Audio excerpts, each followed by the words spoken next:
Mari saudara-saudara kita buka firman Tuhan di dalam 1 Samuel pasal yang ke-13. 1 Samuel pasal 13.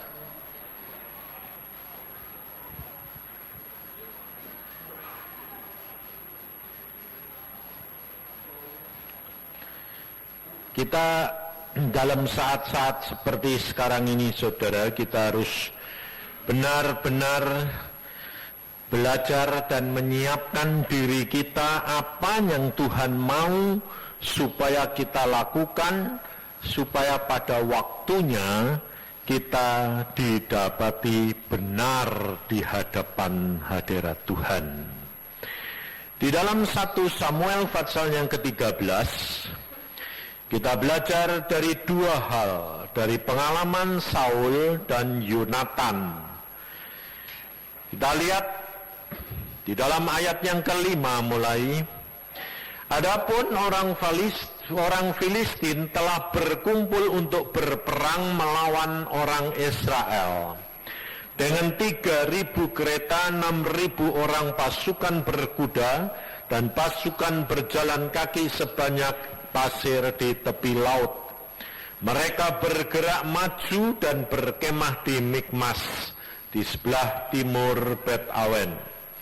Ketika dilihat orang-orang Israel bahwa mereka terjepit sebab rakyat memang terdesak, maka larilah rakyat bersembunyi di gua, Keluk Batu, Bukit Batu, Liang Batu, dan Perigi. Malah ada orang Ibrani yang menyeberangi arungan sungai Yordan menuju tanah Gad dan Gilead. Sedang Saul masih di Gilgal dan seluruh rakyat mengikutinya dengan gemetar. Ia menunggu 7 hari lamanya sampai waktu yang ditentukan Samuel. Tetapi ketika Samuel tidak datang ke Gilgal, mulailah rakyat itu berserak-serak meninggalkan dia. Sebab itu Saul berkata, bawalah kepadaku korban bakaran dan korban keselamatan itu. Lalu ia mempersembahkan korban bakaran. Baru saja ia habis mempersembahkan korban bakaran, maka tampaklah Samuel datang. Saul pergi menyongsongnya untuk memberi salam kepadanya, tetapi kata Samuel, apa yang telah kau perbuat? Jawab Saul, karena aku melihat rakyat itu berserak-serak meninggalkan aku dan engkau tidak datang pada waktu yang telah ditentukan. Padahal orang Filistin telah berkumpul di Mikmas, maka pikirku, sebentar lagi orang Filistin akan menyerang aku di Gilgal. Padahal aku belum memohonkan belas kasihan Tuhan. Sebab itu aku memberanikan diri, lalu mempersembahkan korban bakaran. Kata Samuel kepada Saul, perbuatanmu itu bodoh. Engkau tidak mengikuti perintah Tuhan Allahmu yang telah diperintahkannya kepadamu, sebab sedianya Tuhan mengokohkan kerajaanmu atas orang Israel untuk selama-lamanya.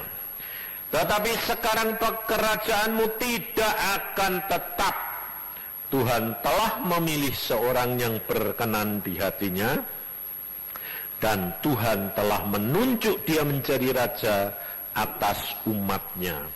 Karena engkau tidak mengikuti apa yang diperintahkan Tuhan kepadamu. Kemudian bangkitlah Samuel dan pergi dari Gilgal ke Gibeah Benyamin. Tetapi Saul memeriksa barisan rakyat yang ada bersama-sama dengan dia itu. Kira-kira 600 orang banyaknya. Saul dan Yonatan anaknya dan rakyat yang ada bersama-sama dengan mereka tinggal di Gibeah Benyamin, sedang orang Filistin berkemah di Mikmas, maka keluarlah orang-orang menjarah dari perkemahan orang Filistin dalam 3 gerombolan. Gerombolan yang satu mengambil jalan ke Ofra, ke daerah Sual. Gerombolan yang kedua mengambil jalan ke Bet Horon. Dan gerombolan yang satu lagi mengambil jalan ke perbatasan yang menghadap ke lembah Sibuim arah ke Padang Gurun. Sampai di sini, saudara. Saudara, kita semua mengetahui situasi dan kondisi bangsa dan negara kita akhir-akhir ini. Tidak ada seorang pun saudara yang mengingkari bahwa keadaan bangsa dan negara kita itu di dalam keadaan yang sangat-sangat kritis. Apa yang sebetulnya bangsa dan negara kita hadapi, saudara? Kita menjadi anak-anak Tuhan. Kita harus belajar, kita harus mengerti bagian kita itu apa. Kita kerap kali, saudara, lebih banyak memperhatikan situasi dan kabar-kabar tentang negara. Bahkan sekarang ini hampir semua orang, semua majalah membicarakan tentang hal bekas presiden kita. Yang diributi itu justru yang hal-hal itu. Kenapa, saudara?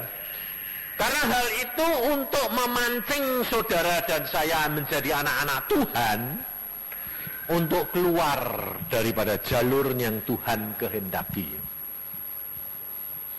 Maka dari itu kita harus belajar. Di dalam situasi kondisi yang begini, saudara dan saya harus tahu maunya Tuhan untuk kita itu apa. Ini yang penting, saudara. Kenapa? Karena pada masanya nanti bukan kejadian yang seperti ini yang kita dihadapkan, tetapi yang lebih daripada ini. Kalau saudara menjadi penduduk di Jakarta pada waktu terjadi peristiwa bulan yang lalu, itu semua orang sudah ngeri, saudara. Tapi coba saudara baca di dalam Alkitab. Gerombolan orang Filistin ini, orang yang seperti dikatakan itu rakyat yang ikut berperang itu seperti pasir di laut, di pinggir laut. Jadi jumlahnya tidak terhitung.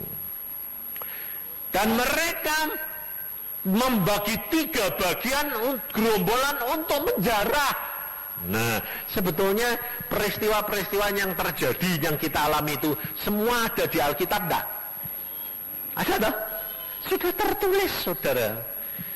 Dan semua orang, kalau saudara dan saya membaca dan mempelajari Alkitab, enggak kaget. Sebabnya apa? Semua sudah ada di dalam Alkitab. Kata-katanya pun sama, jarah. Kalau orang jarah itu ndak merasa dosa, karena merasanya apa? Tinggal ngambil. Lain ngerampok. Kalau jarah itu dia rasanya ndak jahat. Karena apa? Jarahan. Jarahan itu barang yang ketinggalan. Tinggal diambil, loh, saudara. Jadi kalau kita mengatakan, aduh orang kok jahatnya kayak gitu, loh, saudara tidak nyadari bahwa ternyata semuanya itu sama. Saudara jadi orang Kristen umpamanya, ya ini orang enggak umpamanya, memang orang Kristen lah.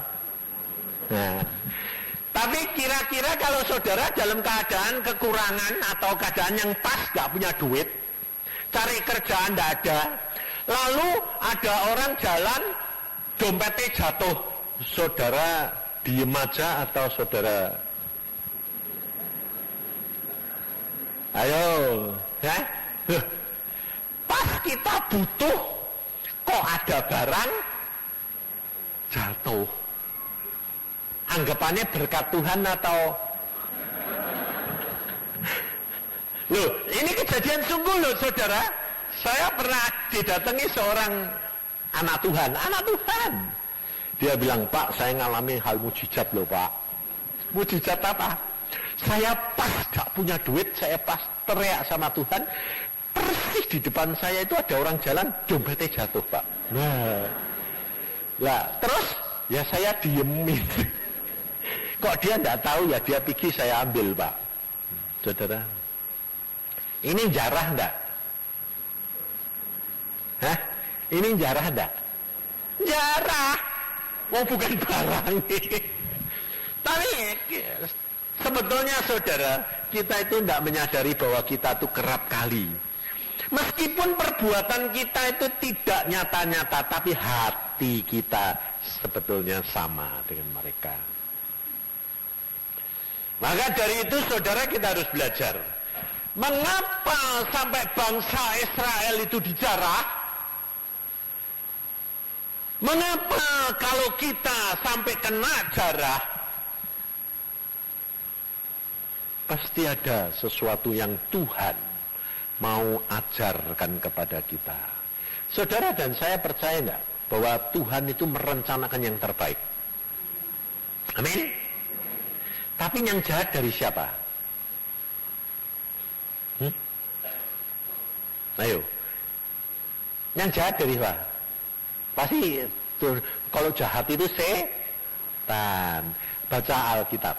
Yang jahat maupun yang baik asalnya dari Tuhan. Bingung enggak? Nah iya makanya baca Alkitab. Kenapa dikatakan yang jahat maupun yang baik asalnya dari Tuhan? Sebab Tuhan itu yang mengetahui segala sesuatu, yang merencanakan segala sesuatu, rencananya dari Tuhan, tapi yang melakukan siapa? Yang baik Tuhan, yang jahat setan. Ngerti? Saudara ngerti? Kenapa asalnya dari Tuhan? Karena Tuhan memberi hukum. Kalau kamu salah, dihukum. Yang hukum siapa? Tuhan. Yang jalankan siapa? Setan. Jadi betul kalau dikatakan yang baik maupun yang jahat asalnya dari Tuhan. Tapi kamu ngomong dari setan, betul enggak? Yang ngelakuin setan. Diizinkan Tuhan. Tapi benar enggak? Kehendak Tuhan itu selalu baik. Jadi yang tidak baik, yang jahat, itu sebetulnya kehendak Tuhan atau seizin Tuhan? Seizin Tuhan. Kenapa diizinkan? Karena dosa, kok enak. Kalau saudara tidak ada dosa, tidak diizinkan oleh Tuhan. Tapi kenapa diizinkan Tuhan? Karena Tuhan punya maksud mendidik saudara supaya bertobat.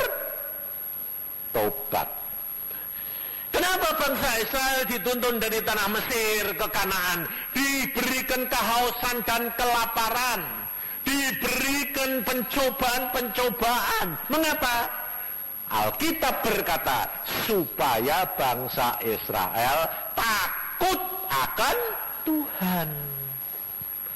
Jadi kalau saudara dan saya sudah membaca Alkitab dan saudara melakukan dan saudara takut akan Tuhan, kira-kira beda.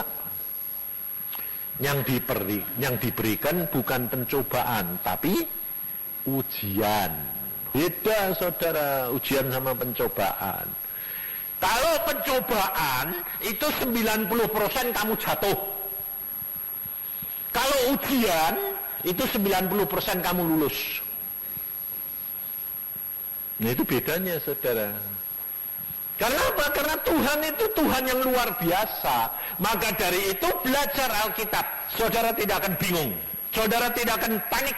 Saudara tidak akan takut menghadapi apapun juga. Pada waktu terjadi di Jakarta tanggal 13-14 itu saudara, Saya malam itu tidak tidur semalam.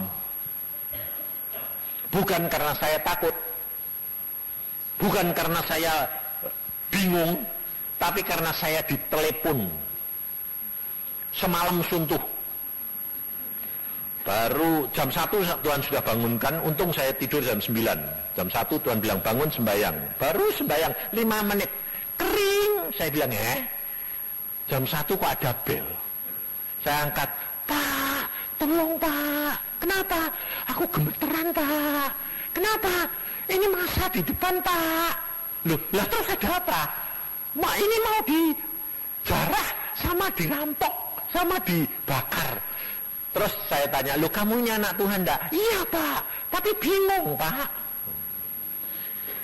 Tanyaannya apa? Lucu saudara. Saya ini keluar atau di rumah ya Pak? Jadi saudara, saya enggak nyalain, wong bingung kok. Lah aku bilang, lah kalau kamu di rumah bagaimana? Lah kalau dibakar bagaimana? Saya mati. Saya bilang, ya tak. Lalu saya bilang, oh jangan takut tidak mati. Ya mangko nanti dipanggang tidak mati, mana ada. Kecuali kalau Tuhan kehendaki ya toh. Dia tanya, kalau saya di rumah nanti kalau dibakar mati tidak? Mati. Saya bilang, lah terus kalau saya keluar, lah terus barangku Pak. Lah terus lah kamu sayang dua-dua atau saya sayang satu? Bingung dia bilang. Yang baik yang mana ya Pak? Saya bilang gini, kalau kamu sayang nyawa, kehilangan nyawa, betul? Kalau kamu sayang barang, kehilangan barang. Jadi harusnya bagaimana? Jangan sayang dua-dua, jadi tidak bingung, betul tidak? Hah? Wong Alkitab yang ngomong lah saudara tidak baca Alkitab jadi ya ngadepi kayak gitu ya jadi bingung toh. Makanya baca Alkitab nanti saudara tidak bingung. Baru saya letakkan, sudah sekarang kamu berdoa, tenang. Kamu minta pertolongan Roh Kudus, nanti Roh Kudus yang nuntun kamu. Kok rasanya, ya sudah Pak, rasanya suruh di rumah. Suruh di rumah. Tapi kakiku gemetar, tapi hatimu serahkan Tuhan, selesai.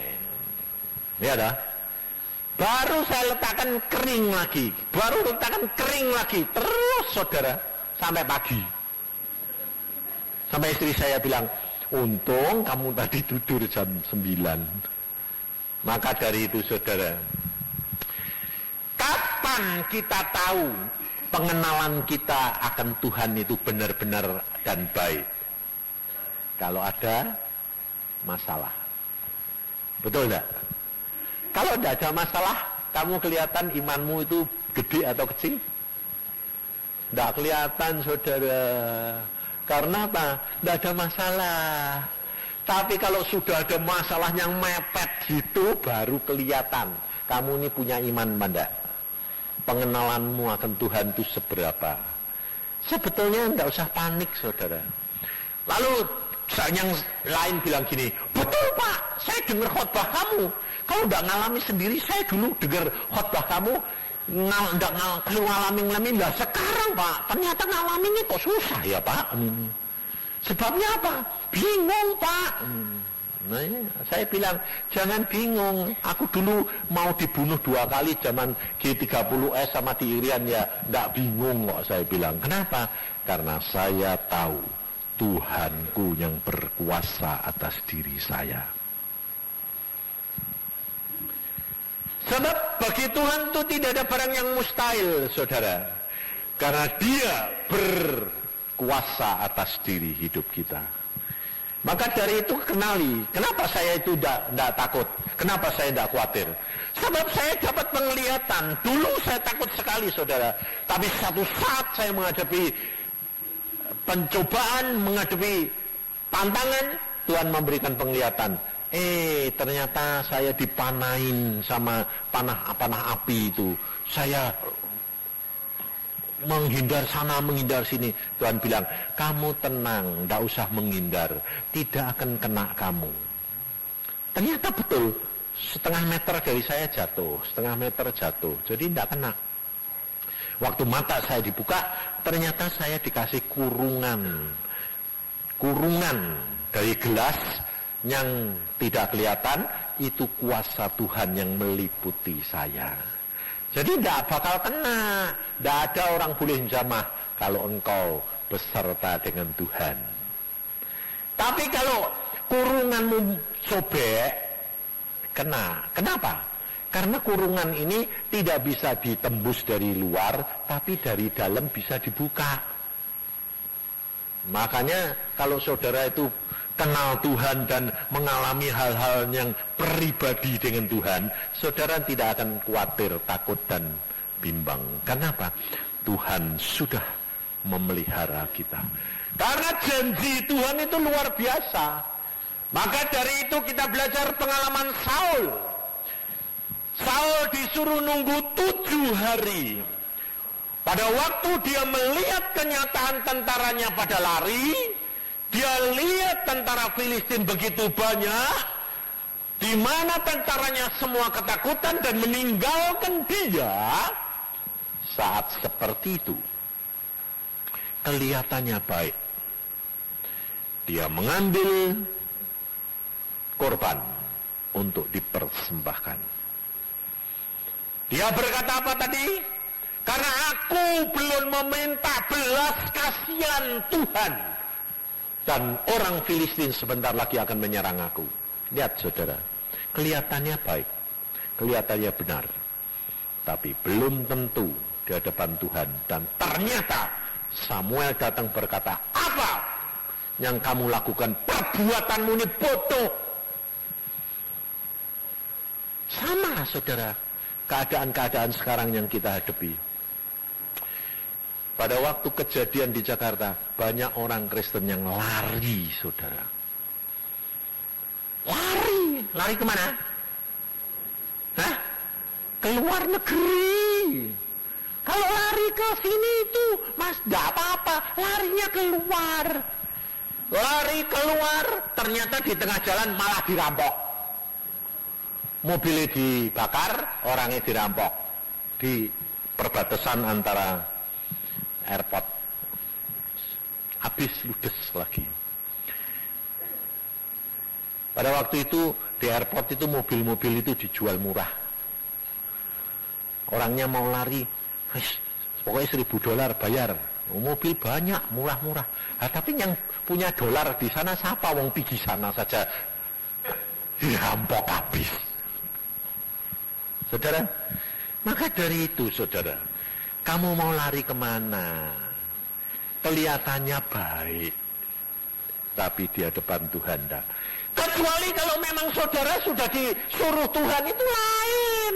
Tuhan itu jauh-jauh hari, kalau nyuruh itu sudah tahu. Tapi saudara tidak tahu. Kerap kali saya suruh Tuhan, kamu pergi sini. Saya tidak tahu maksudnya apa. Tapi justru saya nurutin saja, terhindar kejadian demi kejadian. Ini saudara. Karena Tuhan itu tidak seperti yang saudara bayangkan. Pikiran Tuhan bukan pikiran saudara. Kalau saudara sudah dapat firman Tuhan seperti Saul, Raja Saul, tunggu 7 hari. Jangan dilanggar. Kalau saudara dikatakan tetap tinggal di tempat, jangan tinggalkan, apapun terjadi, saudara tidak perlu takut. Karena apa? Tuhan pasti menjamin. Dan kalau tidak ada tantangan, itu tidak asik saudara. Mujizat Tuhan itu tidak kelihatan. Betul? Kapan ada kesaksian? Kalau ada mujizat toh? Kalau tidak ada mujizat, ya tidak ada kesaksian. Lah, kalau ada kesaksian, ada mujizat, mesti ada musibah. Betul? Musibahnya mau enggak? Enggak mau. Mujizatnya mau. Dan yang diadakan mujizat apanya? Wong Tuhan itu mau menunjukkan kuasanya kalau saudara sudah tidak punya kuasa. Ini saudara. Makanya jangan batasi Tuhan. Contohnya saudara, belajar firman Tuhan, saudara akan mengerti. Contohnya coba, kalau saudara ngalami kayak gini bagaimana? Ini ada seorang hamba Tuhan. Hamba Tuhan yang hidupnya itu kudus, suci, benar. Benci dosa. Dia hidup benar-benar. Lalu dia pergi ke satu kota, Tuhan berkata, kamu masuk kota itu tidur di hotel A. Waktu dia datang ke hotel itu, dia kaget saudara. Itu hotel isinya pub. Jadi restoran yang buat orang mabuk-mabuk, dansa, judi. Waduh, dia bilang, Tuhan, apa itu aku tadi tidak dengar salah? Dengar salah. Wong aku kok suruh tidur tempat model kayak gini. Tuhan bilang enggak, tidur di situ. Waktu dia masuk di loteng, di tingkat 2, tidak bisa sembahyang saudara. Kenapa? Di bawah itu gedung luar biasa, orang sedang mabuk, rame, dansa. Lalu dia bilang, Tuhan aku tidak bisa sembahyang gini nih. Padahal aku mau KKR loh saudara. Di kota itu, tapi di tempat lain. Ini gak bisa Tuhan. Besoknya KKR, hari ini suruh tidur di situ. Aneh enggak? Kira-kira kalau saudara disuruh gitu sama Tuhan, nurut enggak? Saya yakin, yang nurut itu anak muda. Anak muda yang belum punya pacar atau yang sedang kesepian, nah itu nurut ya. Aku disuruh Tuhan padahal karepe dewek kepengen nih. Tapi kalau saudara sebagai anak Tuhan yang benar, hamba Tuhan yang tidak bakal mau. Tapi ini hamba Tuhan luar biasa saudara. Dia bilang apa? Baik Tuhan, aku nurut. Akhirnya pada waktu itu dia ngomong, Tuhan aku tidak bisa sembahyang gini caranya. Itu jam 8, jam 9 malam saudara. Tuhan ini bilang apa? Kamu turun. Wah Tuhan, ada. Aku ini kan gak pernah campur sama orang itu, minum, gak ngerokok, gak judi, gak. Kok suruh dansa, gak, kok ini suruh turun. Kamu turun. Nah karena dia tahu persis itu Tuhan, turun dia. Turun, dia lihat, wah dansa semua, gedombrangan semua. Lalu Tuhan bilang, kamu duduk di sana. Duduk dia. Dia lihat gini ya, ini apa-apaan, orang dosa semua. Terus ada perempuan satu, dadapan nere. Perempuan itu tidak ada yang ngejak dansa. Nah, Tuhan bilang, itu perempuan kamu lihat, tidak ada yang ngejak dansa. Ya, kamu ajak dansa. Saudara, kira-kira kalau saudara yang disuruh bilang apa? Ayo, pasti saudara bilang apa? Setan itu. Betul tak? Kenapa saudara tidak tahu? Makanya saudara harus kenal Tuhan. Tuhan caranya bagaimana saudara kenali. Nanti saudara tahu. Tuhan kalau punya rencana, itu dia ngomong dan memberitahu dan menyuruh saudara. Itu tidak dikasih tahu gini, kamu nanti ke sini, nanti jadinya ini, kamu nanti hasilnya ini, enggak. Itu bukan Tuhan, tapi itu maumu, betul kan? Kamu kepengennya maunya apa sih Tuhan? Indonesianya jadinya apa sih Tuhan? Indonesia tak? Tahu tak kepengen? Ini enggak gitu. Makanya saya ajar saudara, kita harus tahu bagian kita itu apa. Itu cara Tuhan. Sebab Tuhan itu kalau ngomong satu kecap itu kamu jalankan, sudah kamu jalankan baru diomongin lagi. Tadi nginep di situ, nggak ngomong dia. Terus gak bisa sembahyang, turun, duduk di sana. Ya wes, nurut. Itu lihat perempuan, wes itu tok. Ya, ajak dansa. Nah, itu toh. Dia bilang, Tuhan, ajak dansa. Aku gak pernah dansa, ajak dansa. Ya, sudah nurut dia. Didatangi perempuannya. saudara mau dansa? Oh ya seneng, hati seneng, tidak ada panere kok.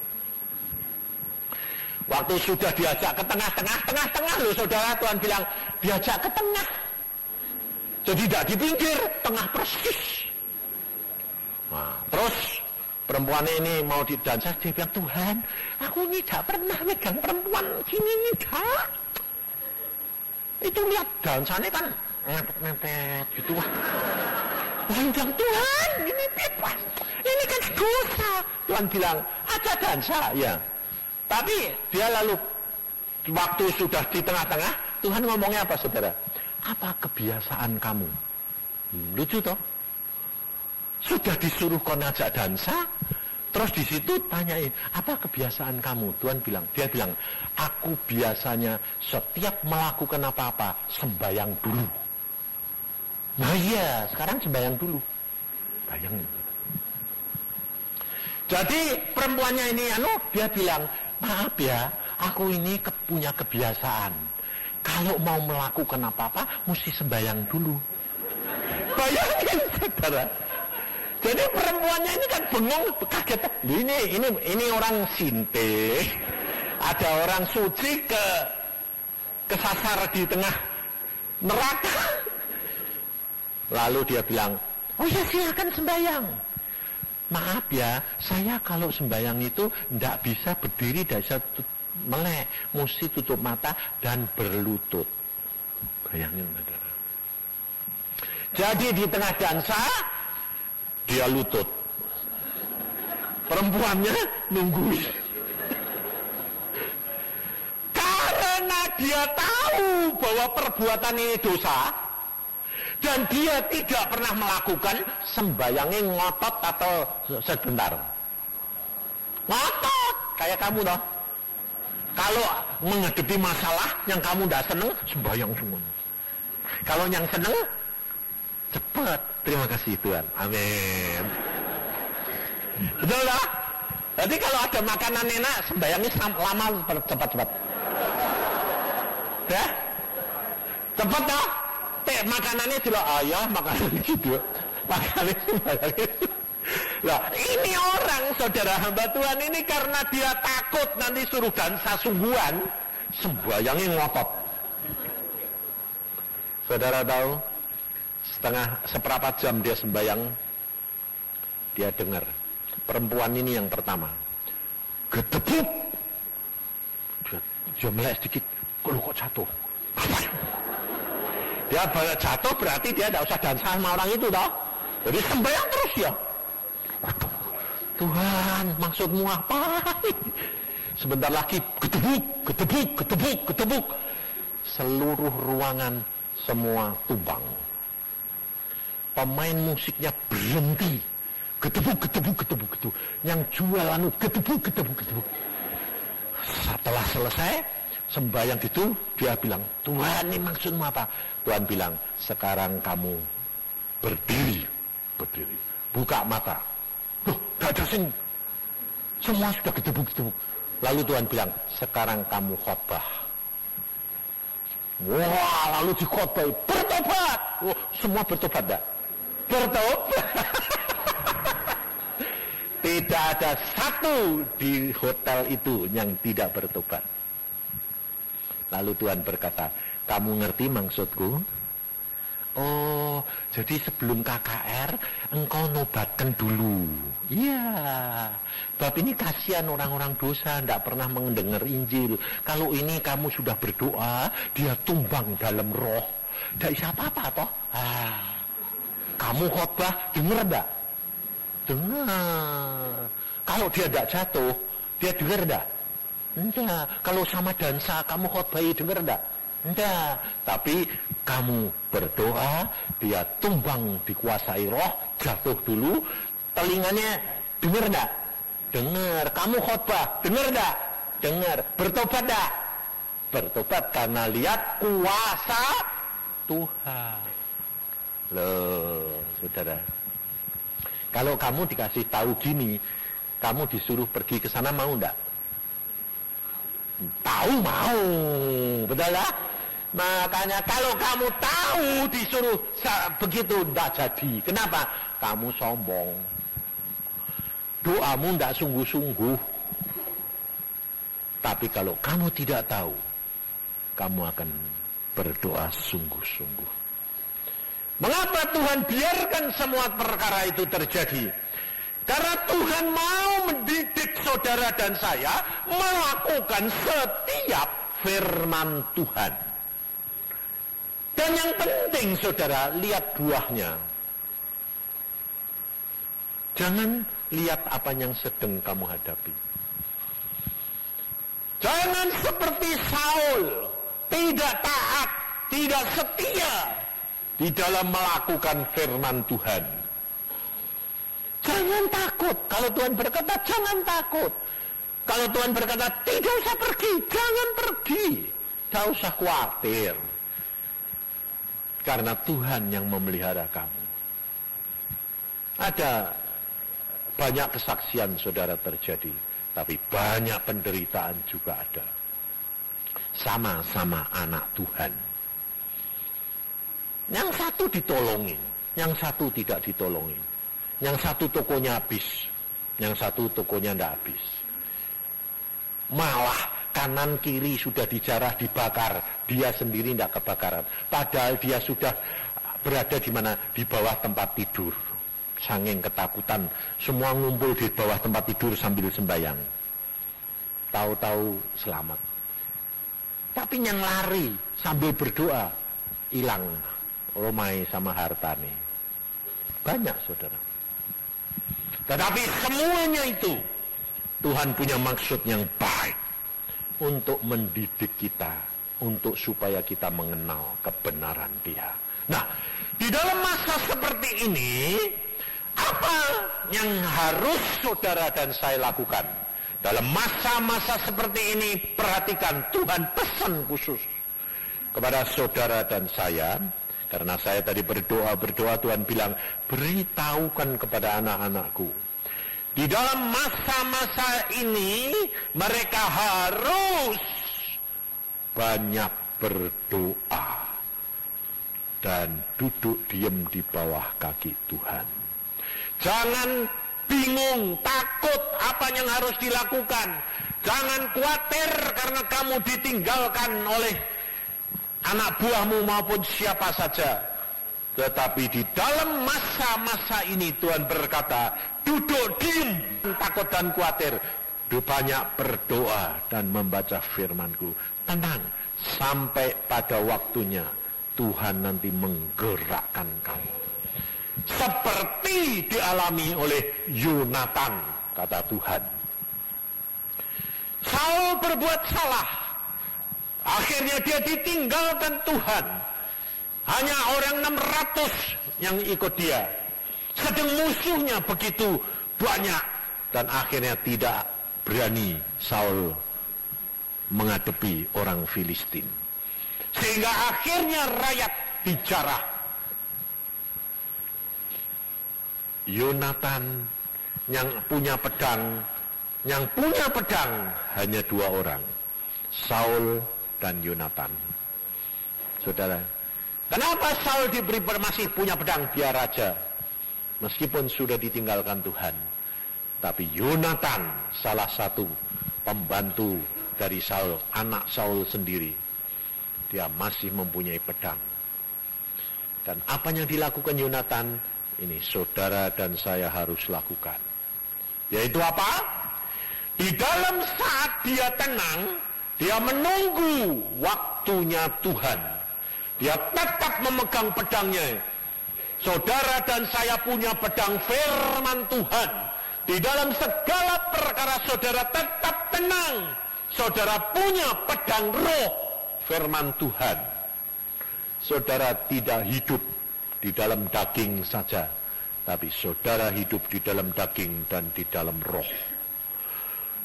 Di dalam hidup di dalam kerajaan surga, itu adalah hidup di dalam dunia roh. Di dalam kerajaan surga adalah hidup di dalam kuasa Yesus Kristus Tuhan. Kita hidup di dalam daging, tapi kita hidup di dalam kuasa Yesus. Kalau saudara dan saya di dalam masa-masa yang tenang begini, saudara banyak berdoa dan membaca firman Tuhan dan tenang, pada waktunya nanti banjir besar datang, tidak akan melanda saudara dan saya.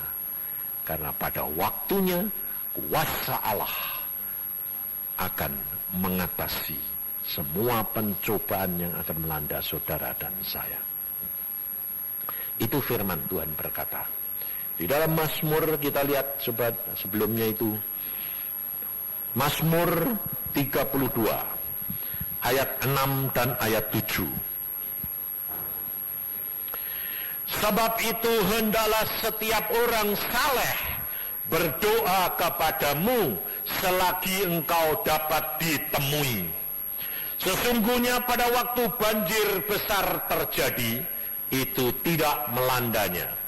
Engkaulah persembunyian bagiku, terhadap kesesakan engkau menjaga aku, engkau mengelilingi aku, sehingga aku luput dan bersorak. Ini janji Tuhan, saudara. Dan saudara harus perhatikan apa yang dilakukan oleh Yonatan. Dia melakukan apa yang saudara dan saya tadi baca. Dia berdoa, dia menantikan Tuhan, sehingga akhirnya satu saat dia didorong oleh Tuhan sendiri. Apa saat dia didorong? Ayat Fatsal 14, 1 Samuel 14. Ayat pertama, pada suatu hari, lihat, pada suatu hari. Jadi setelah terjadi peristiwa itu beberapa hari, dia diam menantikan apa yang Tuhan akan lakukan. Pada suatu hari, Yonatan bin Saul berkata kepada bujang pembawa senjatanya, mari kita menyeberang ke dekat pasukan pengawal orang Filistin yang di sebelah sana. Perhatikan saudara, dia mulai digerakkan untuk pergi melawan musuhnya. Tetapi saudara perhatikan ayat 6. Berkatalah Yonatan kepada bujang pembawa senjatanya itu, mari kita menyeberang ke dekat pasukan pengawal orang-orang yang tidak bersunat ini. Mungkin, perhatikan saudara, dengan kata-kata ini Yonatan sendiri belum ngerti, belum tahu persis kalau dia didorong oleh Tuhan. Mungkin Tuhan akan bertindak untuk kita, sebab bagi Tuhan tidak sukar untuk menolong baik yang banyak orang dengan sedikit orang. Lalu jawab pembawa senjatanya kepadanya, lakukanlah niat hatimu dan sungguh aku sepakat. Perhatikan, Yonatan dan pembawa senjatanya. Yonatan mengatakan, mari kita serang mereka. Mungkin Tuhan menolong, karena bagi Tuhan itu tidak sukar menolong dengan orang banyak atau sedikit. Itu iman daripada Yonatan. Tetapi dia sendiri tidak tahu bahwa dia didorong oleh Tuhan. Nah, ini yang saudara harus belajar. Karena banyak orang berkata kepada saya, bagaimana Pak taunya kalau kita disuruh Tuhan? Kita kepingin dengar jelas. Tidak semua. Saudara belajar dari Yonatan. Dia tidak tahu kalau didorong oleh Tuhan. Tapi dia bilang mungkin.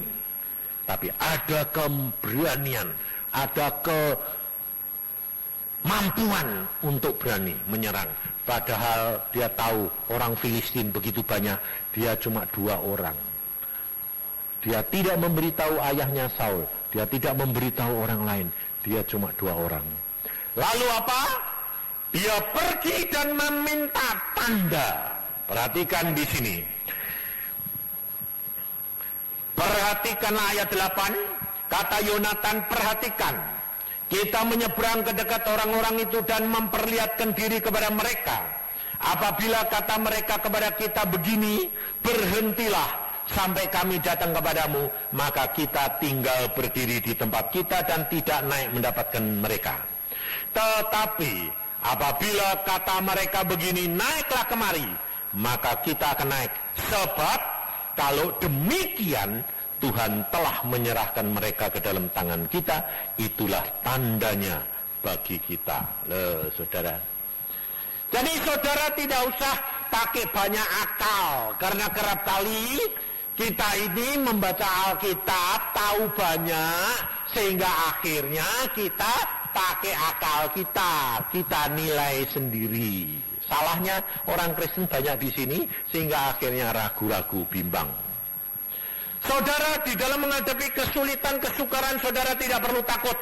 Saudara tinggal berdoa, serahkan Tuhan.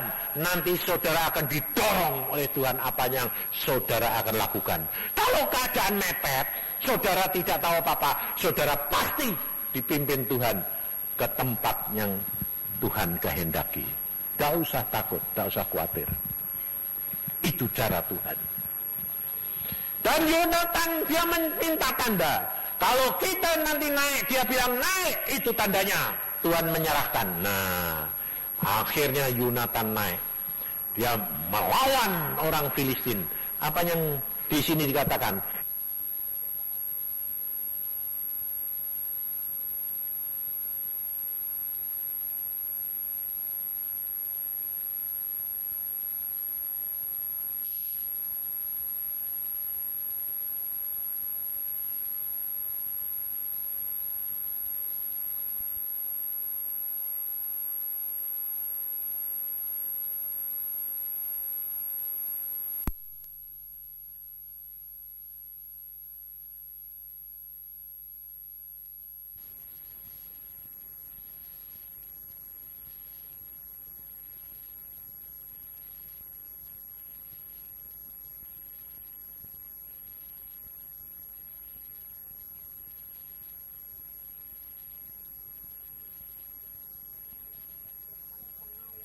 Pasukan pengawal dan penjara-penjara itu gentar sebab dan bumi gemetar sehingga menjadi kegentaran dari Allah.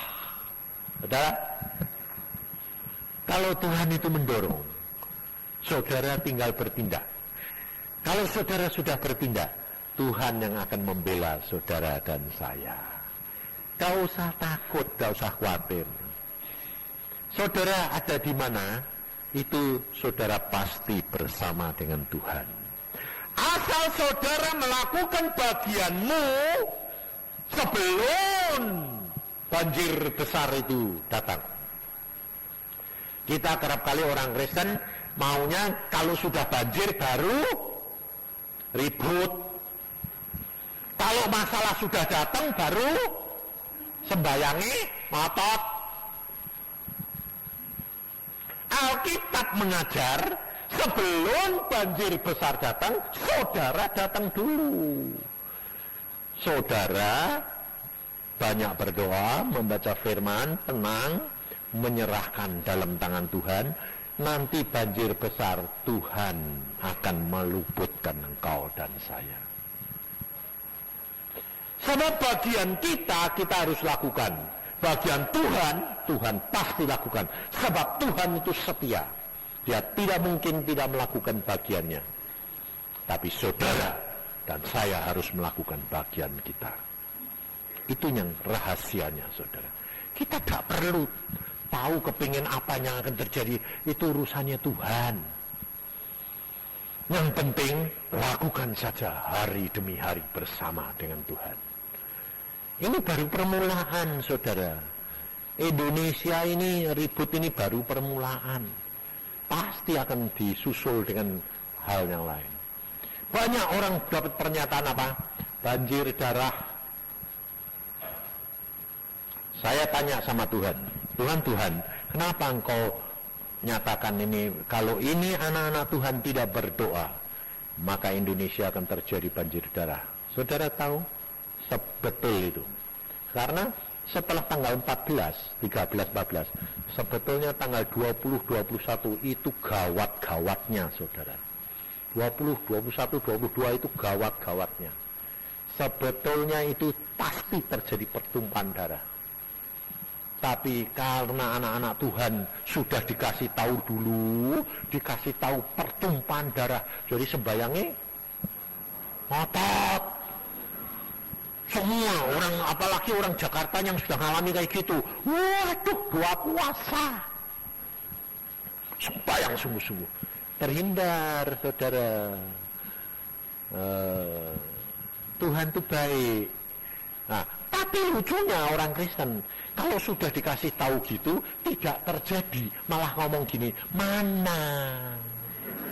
Loh, wong dikasih penglihatan supaya banyak berdoa, tapi kalau tidak jadi malah bilang, mana? Kalau terjadi, oh ya bener, tapi kalau menimpa kamu, aduh Tuhan, menyesal. Orang Kristen itu memang susah kok, saudara. Makanya dari itu, saudara, kita harus belajar firman. Saya jadi hamba Tuhan. Kalau di dalam situasi gini, waduh, kalau enggak hati-hati frustrasi, saudara. Kenapa? Ditanyai kanan kiri, ngomong salah, enggak ngomong salah. Maka dari itu, saudara, kita harus benar-benar menyadari supaya kita sendiri ini terjamin hidup di dalam kekristenan itu ada jaminan, saudara. Jadi tidak usah kita takut dan khawatir. Karena apa? Karena firman Tuhan ini sudah menjanjikan saudara dan saya, orang benar itu kesusahannya banyak, tapi selalu bisa diatasi. Itu Tuhan. Jadi jangan dikira kalau orang benar itu nanti tidak ada kesusahannya. Banyak, saudara, banyak kesulitan, banyak kesusahan, tapi jangan khawatir. Coba ini pada waktu BCA ribut ini, saudara turut bingung enggak? Waduh, duitku. Terus turut antri jam-jaman enggak? Nah, kelihatan enggak kalau hatimu masih melekat sama duit? Saya ditelepon, Pak, ngomong perkara BCA ras saja kok saya ditelepon, Pak, bagaimana ya Pak, ini nanti duitku hilang enggak ya? Loh, aku suruh doa. Pak Yusa kan deket Tuhan, tanyain dong. Aku ini, wah, jadi hamba Tuhan ini ngerangkep semua ini, aku bilang. Terus saya bilang, tenang aja, tidak ada apa-apa, belum, tidak sekarang. Loh, Pak Yusa bagaimana? Duitnya ada di BCA? Ada. Dia diambil? Enggak. Terus yang satu bilang, kan itu duitnya Tuhan, Pak. Ya mesti diselamatkan, Pak. Loh, kalau itu duitnya Tuhan, Tuhan nyuruh kamu ngambil pada? Belum. Ya sudah, diem aja. Wong duitnya Tuhan. Hilang ya. Sing salahi Tuhan toh, wong tuane diem aja. Ya toh? Tapi sebetulnya itu duitnya Tuhan, tapi atine kita sing nempel untuk duit enggak? Nah, itu masalahnya saudara-saudara yang tahu. Maka dari itu saudara kita itu sebetulnya enggak usah khawatir. Hidup dengan Kristus itu luar biasa. Semua timingnya tepat. Tidak ada yang kebetulan di dalam dunia ini. Semua. Ini anak Tuhan ini waktu nelpon malam-malam itu gini, Pak, saya ini bingung Pak, kan ketakutan. Kenapa? Saya mesti ke kantor nih Pak. Jadi dia ke kantor untuk apa? Ngambil ceknya sama surat-surat. Terus dia bilang, ini repot Pak. Repot apa? Sebabnya saya mau pakai motor, pakai helm, tapi kalau ketemu masa helmnya suruh buka. Kalau kelihatan Cina, langsung dipukuli, gebuki Pak. Motornya dibakar. Lula, kamu kelihatan Cina enggak? Kelihatan. Lah, terus bagaimana? Nah, kalau saya enggak pikir begini, loh, kamu ini percaya enggak? Kamu berdoa, kalau kamu mau ngambil, ya ambilen, tapi dengan bersama dengan Tuhan. Kamu berdoa dong, dia berdoa akhirnya. Tuhan, aku mesti ngambil itu, Tuhan ini mesti tak selamatkan dek dibakaran, hilang semua. Wong ini surat-surat penting. Dia tergerak, oke, ya sudah dia pergi. Istrinya, kamu sembahyang ya, ya. Ternyata orang dua, saudara, boncengan, dua-dua Cina. Persis masuk masa, benar saudara, buka helm. Dia mau dah buka, takut, malah dipukulin. Ya dibuka toh, cuma dalam nama Yesus. Tapi Pak, kaki saya dek. Saya buka Pak. Saya buka ke orang bilang, ya sudah jalan. Aduh, puji Tuhan, cepat-cepat. Lalu nyebrang saudara, ketemu lagi. Saya buka lagi. Dia bilang, aduh Tuhan, sekali kok tidak cukup sih. Buka lagi, jedet. Ya sudah jalan. Lalu dia bilang, Tuhan luar biasa ya Pak.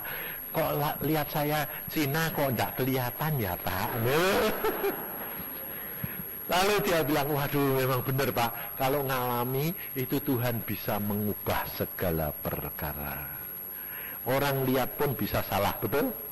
Lo bisa, Tuhan maha kuasa, sanggup lakukan segala perkara.